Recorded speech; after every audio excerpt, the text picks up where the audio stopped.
वो बांके बिहारी नंदलाल मेरो है।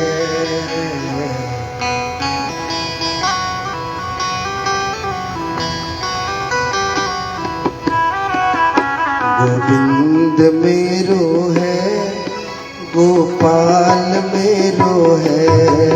गोविंद मेरो है, गोपाल मेरो है। गोविंद मेरो है, गोपाल मेरो है।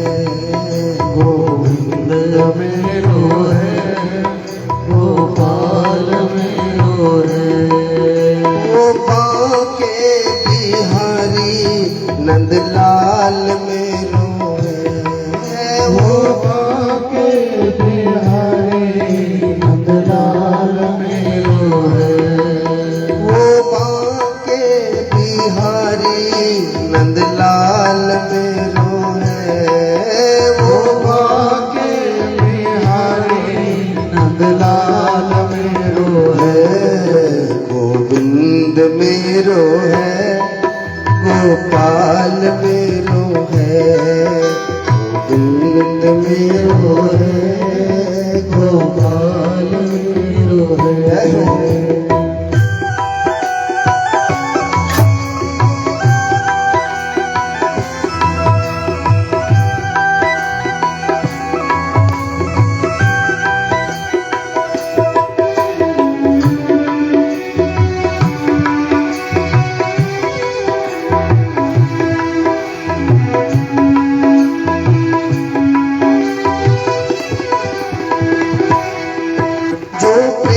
गली में आया नहीं प्रीतम का ठिकाना क्या जाने।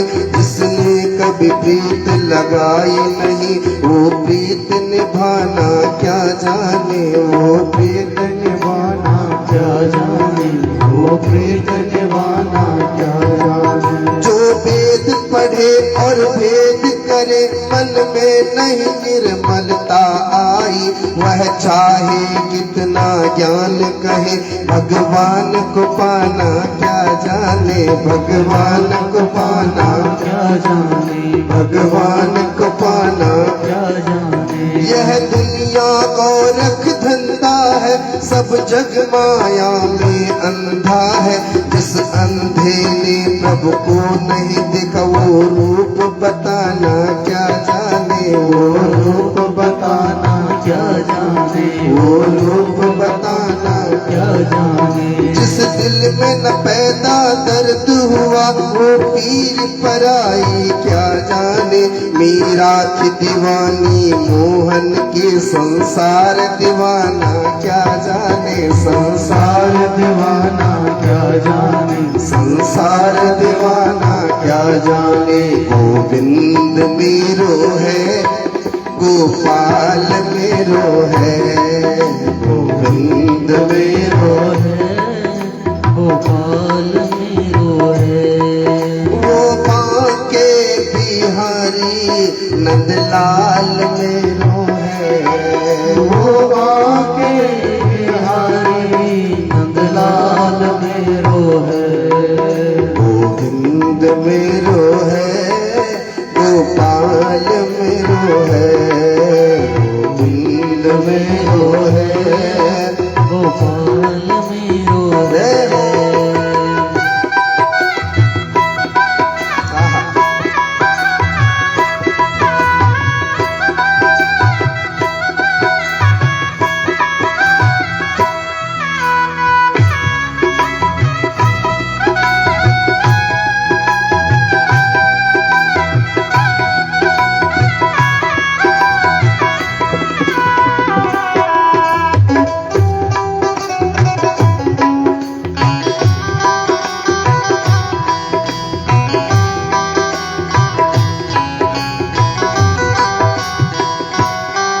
पहले मुख चंद्र दिखा करके फिर हाय वियोग दिखा है क्यों। चरणामृत स्वाद चखा करके विष का फिर प्याला पिलाया है क्यों। विष का फिर प्याला पिलाया क्यों। विष का फिर प्याला पिलाया क्यों। बस एक ही बार हंसा करके इस भांति सदैव रुलाया है क्यों। मन में जब मोह नहीं रखते मनमोहन नाम धराया है क्यों। मनमोहन नाम धराया है क्यों। मनमोहन नाम धराया है क्यों। वह मोदन मुक्ति के मंदिर में जो प्रमोद भरा ब्रज धाम में है। उतनी छब शशि अनंत कहा जितनी छब सुंदर श्याम में है। जितनी छब सुंदर श्याम में है। जितनी छब सुंदर श्याम में है। सस में न सरोज सुधा रस में न ललाम लता अभिराम में है। उतना सुख और कहीं भी नहीं जितना सुख कृष्ण के नाम में है। जितना सुख कृष्ण के नाम में है। जितना सुख कृष्ण के नाम में है। तजते घर बार वृथा सब क्यों यदि मोहन तेरा इशारा न होता रहते हम भी भव सागर में। पहले जो किसी को उबार न होता। पहले जो किसी को उबार न होता। पहले जो किसी को उबार न होता। हम रोते क्यों बिल खा करके यदि तू मन प्राण हमारा न होता। इस प्रेम के पंथ में आए प्रभु सिर देकर भी छुटकारा न होता। सिर देकर भी छुटकारा न होता। सिर देकर भी छुटकारा न होता। गोविंद मेरो है गोपाल मेरो है। गोविंद मेरो है गोपाल मेरो है। गोपा के बिहारी नंदलाल मेरो है। वो बाके बिहारी नंदलाल मेरो है। वो बाके बिहारी नंदलाल मेरो है। वो बाके बिहारी नंदलाल मेरो है। गोविंद मेरो है गोपाल मेरो है। गोविंद मेरो है गोपाल मेरो है। गोविंद मेरो है गोपाल मेरो है।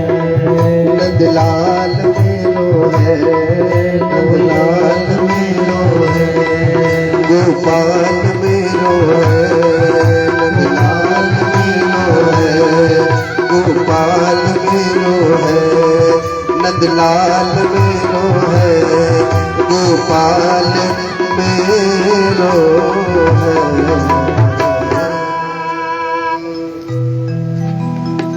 गोविंद मेरो है। गाइए ना। वो बाके बिहारी नंदलाल मेरो है। वो कृष्ण कन्हैया गोपाल मेरो है। अधिकार से गाइए। गोविंद मेरो है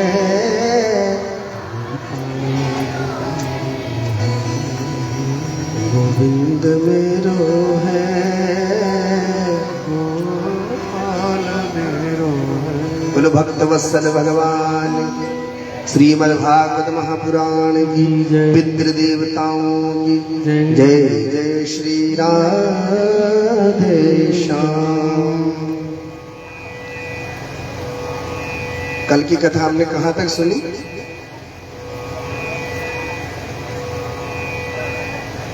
कहाँ तक सुनी। कल भगवान का हमने सुंदर विवाह उत्सव यहाँ मनाया। चक्र चूड़ामणि श्री सुखदेव जी महाराज राजा परीक्षित को पावन कथा सुना रहे हैं। जिन परीक्षित को श्राप है कि राजन इति लंकित मर्यादा तक्षका सप्तमेहनि। सातों दिन तिल मोर्जा एक तक्षक नाग आएगा और तुझे 10 देगा, तेरी मृत्यु हो जाएगी। राजन बाबा ध्यान से सुन, आज वो लास्ट दिन जहां राजा परीक्षित है, सुखदेव जी बताना चाहिए, आज वो लास्ट दिन, आज वो तक्षक कलाण। सुखदेव जी कहते हैं राजन, कुंडनपुर के जो राजा है भीष्मक, उनकी पुत्री रुक्मणी के साथ भगवान का पहला विवाह हुआ बड़ी धूमधाम से, और हमने भी भगवान का विवाह बड़ी धूमधाम से मनाया। सुंदर बान अभी क्या उस परमात्मा का विवाह हमने धूमधाम से मनाया।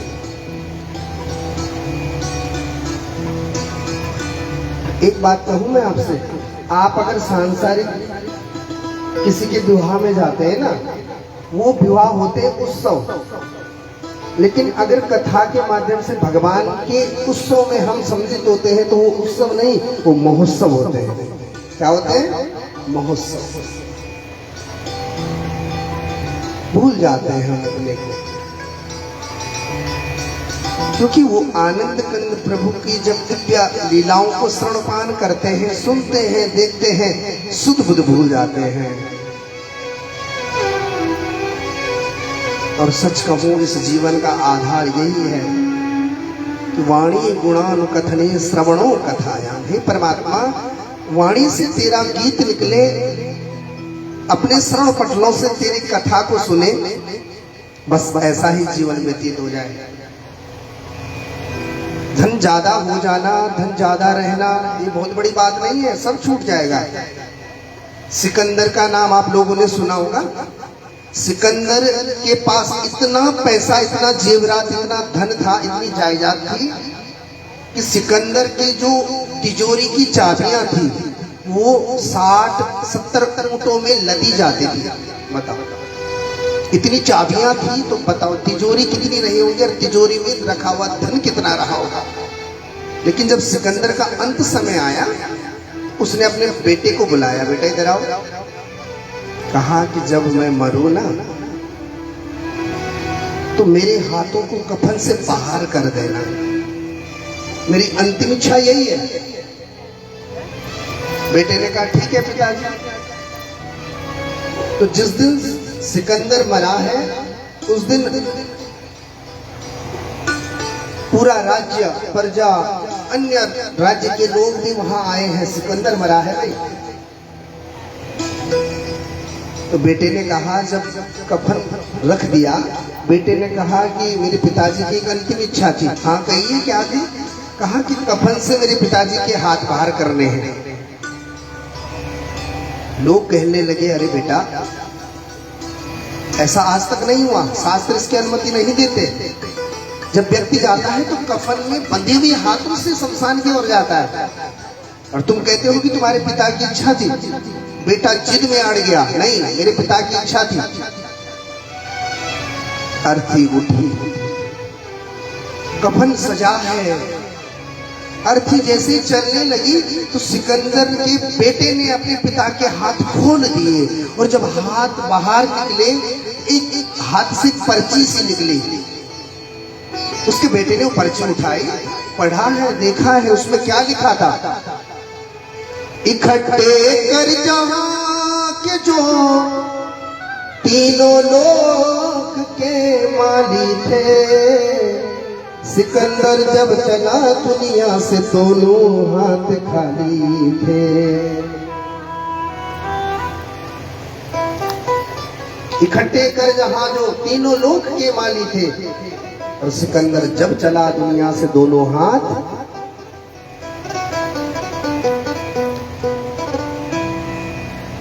इसीलिए कहता हूं कि ये संसार कमा लो धर्म धन इतना, सफर में काम आएगा। वो जो सफर है ना, उस सफर में आपका यही किराया काम आने वाला है, जो आपने सुना है, जो आपने गाया है। न जाने उसको आपका बैठना अच्छा लग जाए, न जाने उसको आपकी कथा सुननी अच्छी लग जाए। मीरा के पास क्या था और क्या नहीं था? एक दिन जो राणा है उसने झरोके से देखा तो मीरा अपने भवन में दरवाजा बंद करके नृत्य कर रही है। तो राणा को गुस्सा आया, देखो ये मीरा समाज में तो बड़ी लज्जित रहती है, शर्म से रहती है, और यहाँ कमरा बंद करके ये नाच रही है। बड़ी मदमस्त होकर के मीरा नाच रही है। राणा ने फिर मीरा से पूछा, मीरा तो किसके लिए नाचती है? एक बार मेरे सामने भी नाच के दिखा ना। मीरा ने कहा, राणा मेरे शरीर से गर्दन काट दे, मेरे हाथ पांव काट दे, मुझे जो दंड देना है दे दे। मीरा संसार में किसी के लिए नहीं नाचेगी, मीरा नाचेगी तो सिर्फ गोविंद के लिए नाचेगी। और हुआ भी ऐसी। लोग कहते हैं कि पग घुंघरू बांध मीरा नाची रे। क्या पद लिखने वाले ने बड़ा अच्छा लिखा, पग घुंघरू बांध मीरा नाची रे, कि मीरा ने घुंघरू बांधे हैं और मीरा नाची है। लेकिन मेरा मानना कुछ और है। मैं ये सोचता हूँ कि मीरा भगवान के लिए इतना आनंद से नाची है कि भगवान स्वयं उतर के आए हैं और अपने हाथों से घुंघरू पहना के कहते हैं, मीरा अब नाच, अब लगा ठुमका। भगवान ने स्वयं मीरा के पाँव में घुंघरू बांधे हैं, ताली बजाना चाहिए, अब नाच मीरा। आएगा बुलाने वाली पुकार तो हो, उस पुकार में प्रेम तो हो।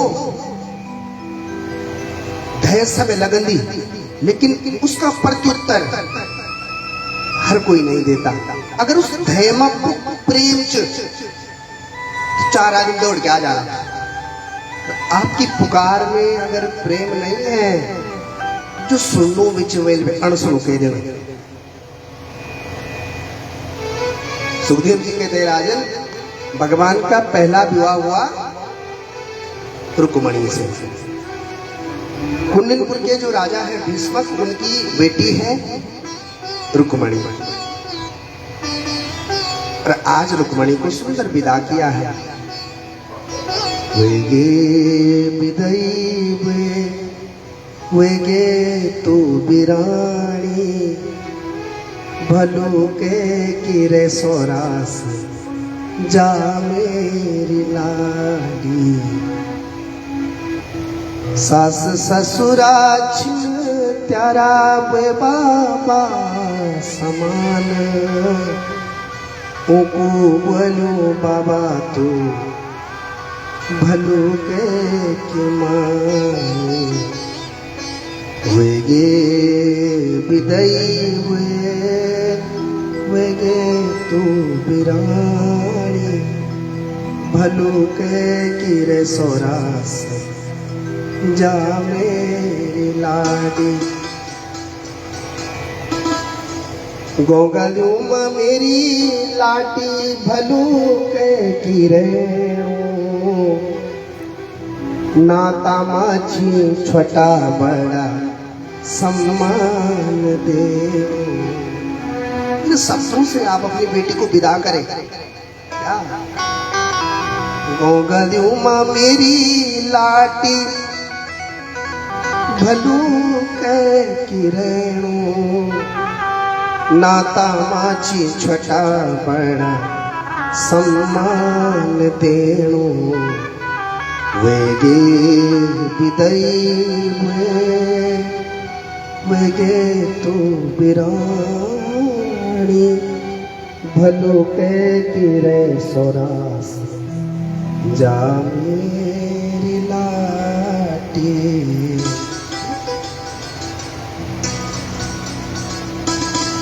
कैसे रस्म रिवाज है,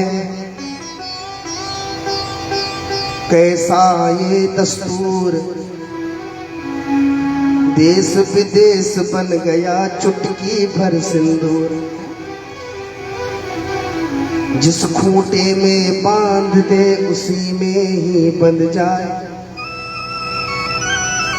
बाबुल तेरी लाडो बस तेरा नाम जपाए। वो कन्या जब अपने घर से विदा होती है तो बेटे के जाने से उतना दुख नहीं है परिवार में, लेकिन जब वो जाती है ना, जिस घर में उसके रहने से सोना सोना हुआ करता था, आज जब बेटी विदा हुई है, वो बेटी सोना सोना करके चली गई। निष्ठुर से निष्ठुर पिता भी कोने में जाकर के सिसकियां भर के रो रहा है।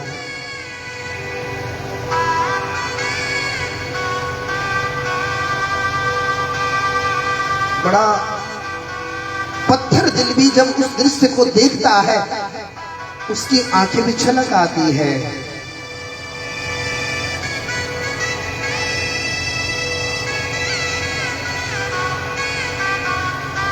वो भी रोने लगता है।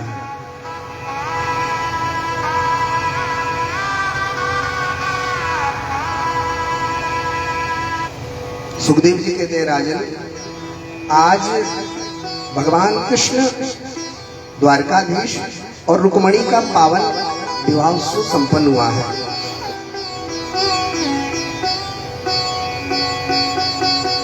भगवान के एक पुत्र हुए हैं प्रद्युम्न। क्या नाम है? प्रद्युम्न। रुक्मणी जी के गर्भ से एक पुत्र ने जन्म दिया जिनका नाम है प्रद्युम्न। लेकिन राजन, प्रद्युम्न को सम्रासुर नाम का एक राक्षस रात्रि में ही उठा करके ले गया और समुद्र में फेंक दिया।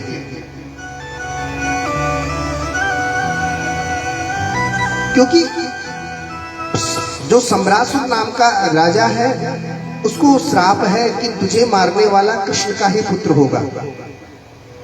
अपने काल को जन्म लेने से पहले ही काल के मुख में डालने चाहा, लेकिन जितने तारे आकाश में चाहे शत्रु उतने होए, जब कृपा हो घनश्याम की तो बाल न बांका होए।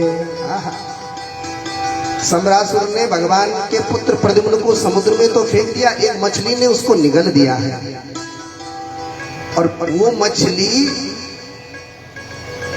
कारणवश ही सम्रासुर की भी रसोई तक पहुंच गई। मछुआरों ने जाल डाला, उस मछली को पकड़ा है और मछली चली गई सम्रासुर की रसोई में। जब उस मछली का पेट काटा गया, उसमें से एक सुकोमल पुत्र निकला है। उसका पालन पोषण कर रही है रति। राजन, ये जो प्रद्युम्न जी है ना, ये साक्षात कामदेव के अवतार है।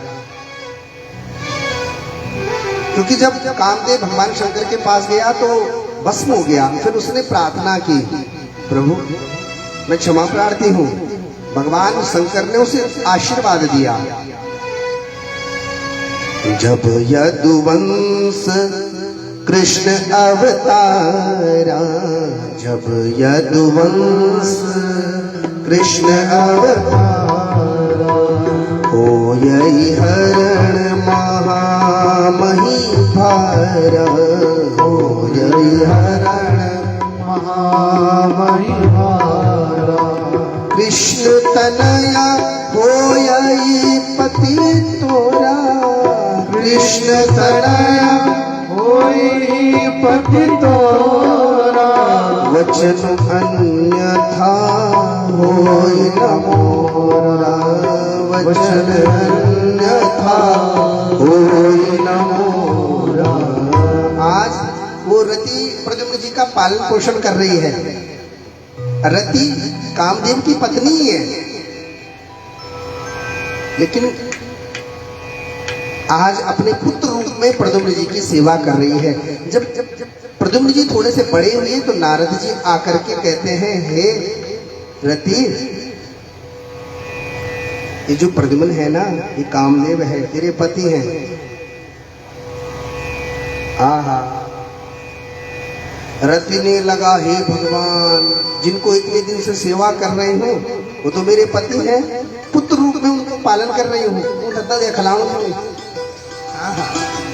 अब तो रति का मनोभाव ही बदल गया। जिन प्रद्युम्न जी को वो पुत्र रूप में देख रही थी, आज दृष्टि बदल गई। अब वो पति रूप में देख रही है। राजन, प्रद्युम्न जी जब बड़े हुए हैं तो सम्रासुर का वध किया है, और सम्रासुर के वध के बाद अपनी पत्नी रति के साथ प्रद्युम्न जी द्वारकाधीश पधारे हैं।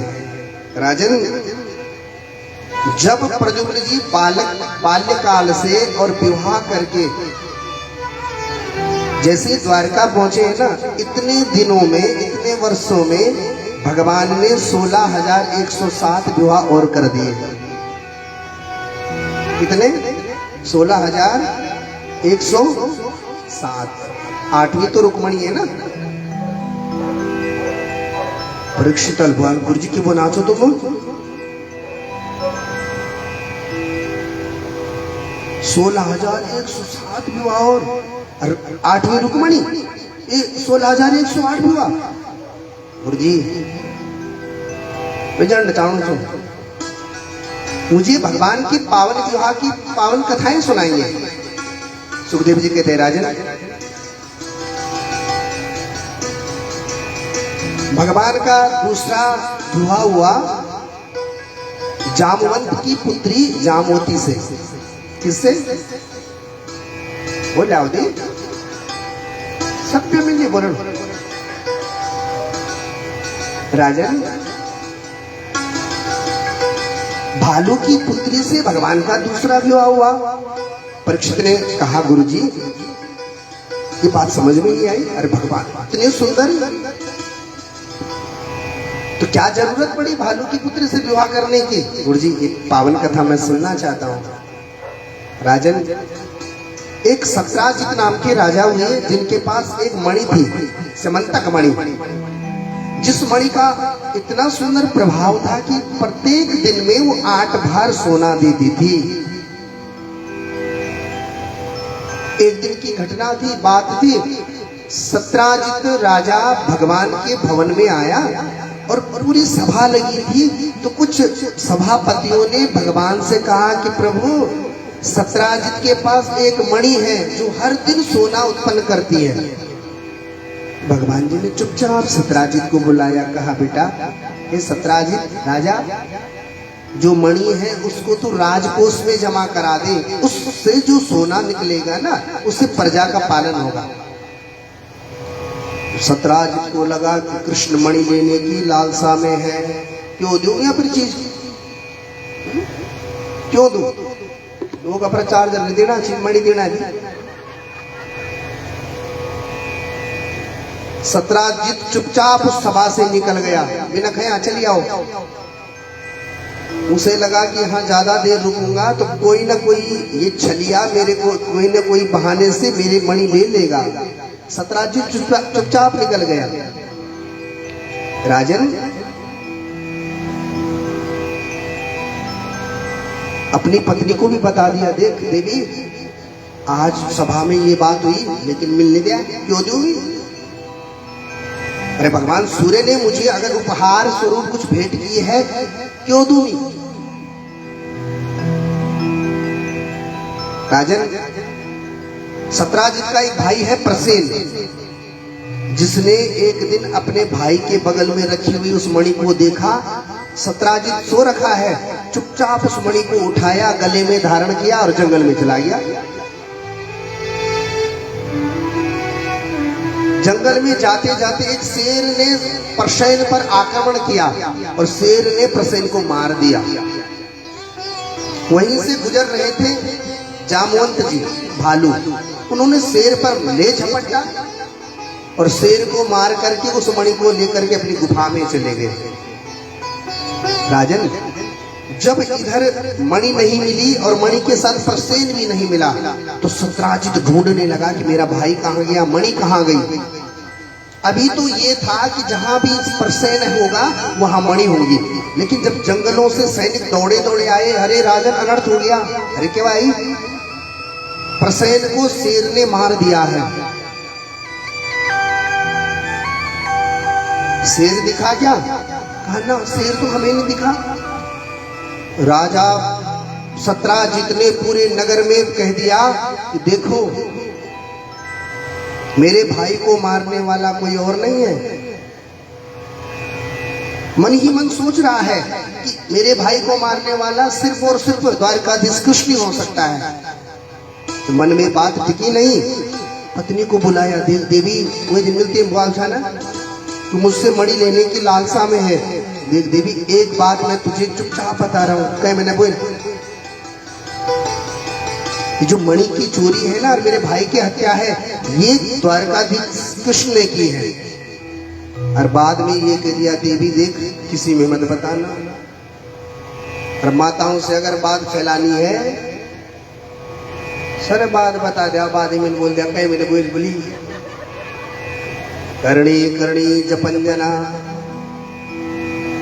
करणी करणी जपंजना। जैसे एक तिल्ली से पूरा जंगल जल करके राख हो जाता है, उसी तरह अगर माताओं ने कोई बात फैलानी है ना,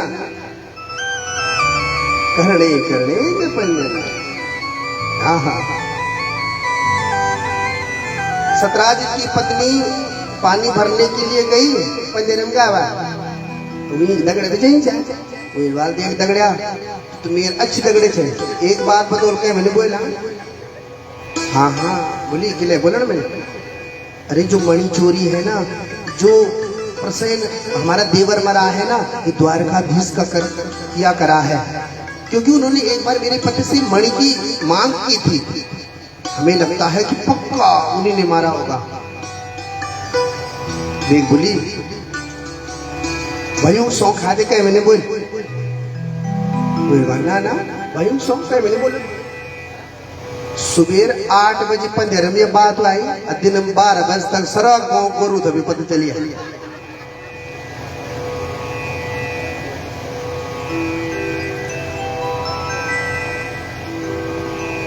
क्या एक शब्द बस, श्राप है ना, युधिष्ठिर जी ने दे रखा है अपनी मां को। सुखदेव जी कहते राजन, भगवान को लगा कि मेरे पे लांछन लग रहा है, क्यों ना इस लांछन को, इन बातों को बंद किया जाए। अरे राजा हूं मैं, द्वारकाधीश हूं मैं, सब जगत में मेरे नाम से देखो कितना लोग अब शब्द कह रहे हैं। भगवान निकल पड़े जंगल की ओर और देखा प्रसेन मरा पड़ा है। प्रसेन के थोड़ा सा आगे जाकर के देखा एक शेर भी मरा पड़ा है। शेर के सामने से कुछ पदचिन्ह देखे जो एक भालू के थे। उस भालू के पदचिन्ह को देख करके भगवान घुस गए उस गुफा में, जो जामवंत जी की गुफा है। राजन, जामवंत जी अभी कहीं गए थे, इनकी कन्या थी, इनकी पुत्री थी जामवती, जो उस मणि से खेल रही थी। भगवान ने मणि को देखा और सीधे जाके जामवती का हाथ पकड़ दिया। अब जामवती तो चिल्लाई, क्योंकि नर को देख करके, मनुष्य को देख करके जामवती चिल्लाई।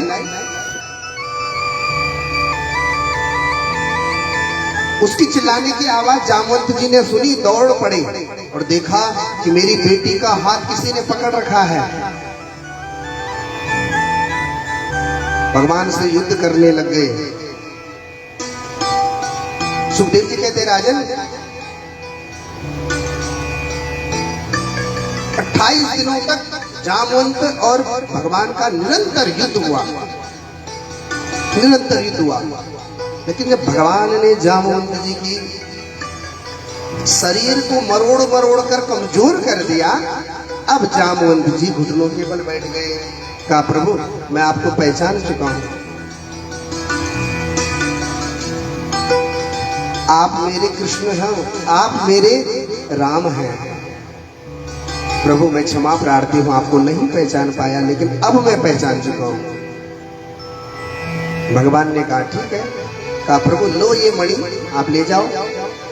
अरे जामवंत, तू भी कुछ मांग ले, तुझे क्या चाहिए?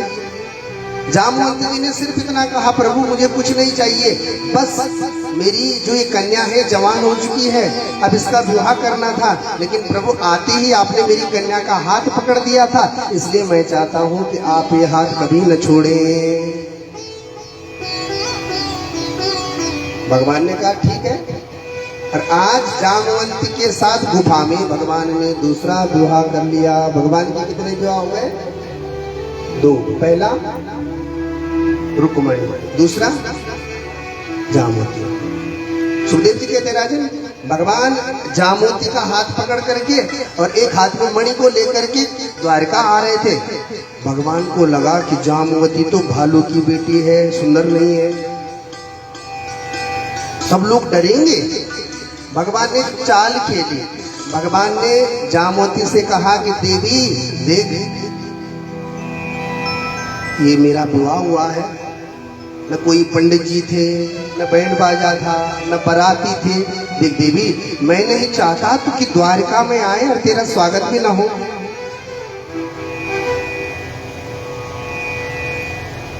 देख मुझे पहले जाने दे, मैं तेरी स्वागत की तैयारी करके रखता हूँ, और जब मैं तुझे लेने के लिए सैनिकों को भेजूंगा, खुद आऊंगा, तब तू आना। भगवान जी जामवती एक डाल और बैठा जाए, खुद निकल गए। रुक्मणी ने देखा कि भगवान मणि लेके आए हैं। प्रभु मैं तो कब से इंतजार कर रही थी। कहा देवी, मणि के साथ साथ में भी लियो। रुक्मणी ने कहा हे भगवान, प्रभु विवाह कर लिया आपने। पर फिर मन में सोचा राजा है, अरे 2, 3, 5 जितने करने हैं करो। लेकिन रुक्मणी को थोड़ा सा मन में थोड़ा सा ये हुआ कि शायद जो आ रही है वो मुझसे सुंदर होगी, क्योंकि माताओं का ये स्वभाव है, मी से सुंदर कोई नहीं दिखना चाहो बस। राजन, रुक्मणी से भगवान ने कहा कि देवी क्या सोच रही है, तुझसे 8-10 गुना सुंदर है वो।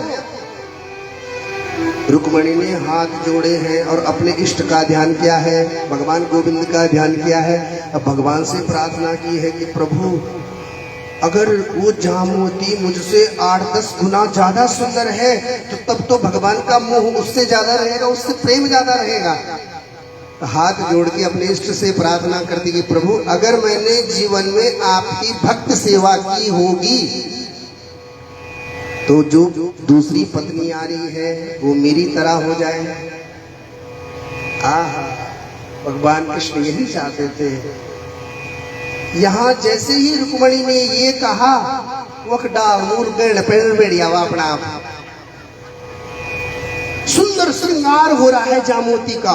जामवती जब अपने को देख रही है, न जाने कहां से नथ आ रही है, न जाने कब बड़े गुल्ला बंदा अपने आप चोटी बन रही है, अपने आप कंगन पहने जा रहे हैं। और जैसा रूप जैसा स्वरूप मां रुक्मणी का है, ऐसा ही स्वरूप जामवती का हो गया। आहा, भगवान अपने सैनिकों को संग में लेकर के आए, डाल मूर्ति दी भी छोड़ी जाए, उससे सुंदर कोई दूसरी है। जामवती चरणों में गिर पड़ी, प्रभु धन्य हो आप, मुझ कुरूप को भी स्वरूप बना दिया। क्या भगवान चाहे ना, जिसको छू लेते हैं, जिसके पास बैठ जाते हैं, उसको क्या से क्या बना दे कोई नहीं जानता। आपने अपना बनाया,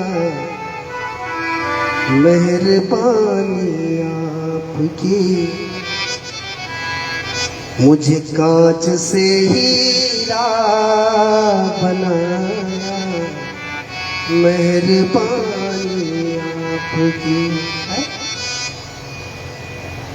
वो चाहे तो क्या से क्या बना दे, रंक को राजा बना दे और राजा को रंक बना दे। आज जामवती को लेकर के भगवान जैसे ही गए हैं, रुक्मणी ने सुंदर स्वागत किया है। राजन, रुक्मणी से कहा कि जामवती इसको घर की पूरी व्यवस्था बता दे, और जिस मणि के कारण ये विवाह हुआ है उस मणि को लौटा के आता हूं। तो सत्राजित भगवान निकले हैं, सत्राजित के सामने द्वार में जाते ही भगवान जी दूर बड़े छुटा गया मणि, ले भाई, इसी मणि के कारण तूने मुझ पे लांछन लगाया था ना, ले तेरी मणि। दौड़ा दौड़ा भगवान के चरणों में गिर पड़ा, प्रभु क्षमा प्रार्थी हूं मैं, दुनिया वालों की बातों में आ गया था। अरे प्रभु आप तो द्वारकाधीश हैं, आप भगवान हैं, परमात्मा हैं, आप चोरी करोगे? राजन भगवान ने कहा सतराजित ठीक है। सतराजित ने कहा प्रभु अब तो दुनिया वाले मुझे गालियां देंगे कि देखो देखो इस सतराजित को भगवान पे ही लांछन लगा दिया। भगवान ने कहा फिर क्या चाहता है? कहा प्रभु मेरी कन्या है जिसका नाम है सत्यभामा, वो दगड़ क्यों कह दिया, ससुर और दामाद का संबंध बन जाएगा, तुम्हारी आनी जानी रही लुकुल चुप हो जाओ। भगवान ने कहा ठीक है। राजन भगवान ने तीसरा विवाह सत्यभामा जी के साथ कर दिया। भगवान के कितने विवाह हो गए? 6 न 3। राजन एक दिन भगवान कालिंदी के तट पे घूम रहे थे नारद के साथ, और नारद जी से अर्जुन के साथ, और अर्जुन से कहा कि देख देख देवी कौन सी बैठी है ये जमुना जी के तट पे। अर्जुन गए हैं और जमुना के तट पर एक देवी बैठी है। उससे पूछा देवी तुम कौन? उस देवी ने जवाब दिया अहम देवस्य सवितुर दुहिता पत्नी क्षति विष्णुं वरेण्यं वरदं तपा परममास्तिता। अहम सवितुर, मैं कालिंदी हूँ और भगवान को विष्णु वरेण्यम, भगवान विष्णु का वर्ण करने के लिए मैं जप तप कर रही हूँ। अर्जुन दौड़े दौड़े आए, कहा प्रभु चौथी तैयार।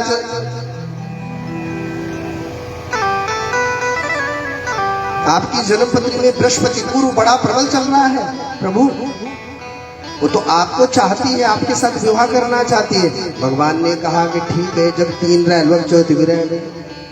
राजन भगवान ने चौथा विवाह किया है कालिंदी के साथ।